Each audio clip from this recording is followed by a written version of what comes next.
අස්වැසුම සුබසාධක ප්‍රතිලාභ වැඩසටහන වඩාත් විධිමත් සහ වේගවත් කිරීමට රජයේ විශේෂ තීරණ කිහිපයක් ගෙන තිබෙනවා. ඒ පිළිබඳ තීරණාත්මක සාකච්ඡාවක් පසුගියදා මුදල් අමාත්‍යාංශයේදී පැවැත්වුණා. ප්‍රතිලාභීන් නිවැරදිව හඳුනා ගැනීම සහ ලෑස්තුගත කිරීමේ ක්‍රියාවලිය වඩාත් වේගවත් කිරීම මෙහි ප්‍රධාන අරමුණයි.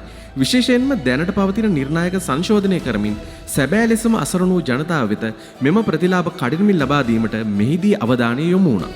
මෙම ක්‍රියාවලිය වඩාත් විනිවිදභාවයකින් යුතුව සිදු කිරීම සඳහා ඩිජිටල් තාක්ෂණය උපයෝගී කර ගැනීමටත් අවශ්‍ය නම් සුබසාධක පනත පවා සංශෝධනය කිරීමටත් මෙහිදී සාකච්ඡා කෙරුණා.